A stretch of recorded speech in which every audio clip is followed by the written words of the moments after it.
بسم الله الرحمن الرحيم.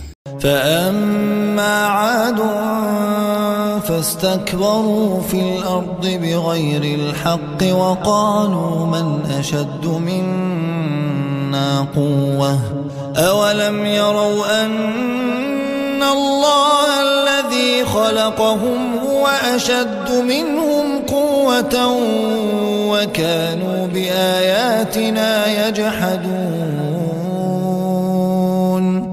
فأرسلنا عليهم ريحا صرصرا في أيام نحسات فأرسلنا عليهم ريحا صرصرا في أيام نحسات لنذيقهم عذاب الخزي في الحياة الدنيا ولعذاب الآخرة أخزى وهم لا ينصرون. وأما ثمود فهديناهم فاستحبوا العمى على الهدى فأخذتهم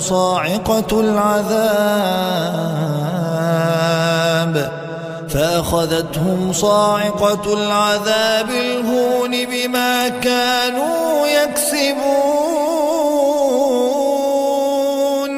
ونجينا الذين آمنوا وكانوا يتقون. ويوم يحشر أعداء الله إلى النار فهم يوزعون حتى إذا ما جاءوها شهد عليهم سمعهم وأبصارهم وجلودهم بما كانوا يعملون.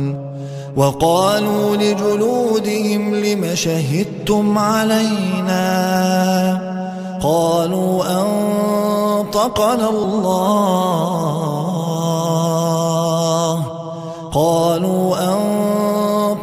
الله الذي أنطق كل شيء وهو خلقكم أول مرة وإليه ترجعون.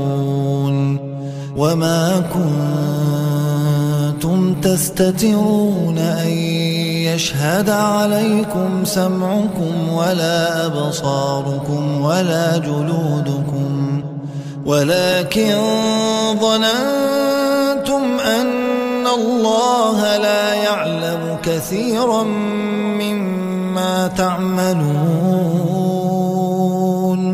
وذلكم ظنكم الذي ظننتم بربكم أرداكم فأصبحتم من الخاسرين. فإن يصبروا فالنار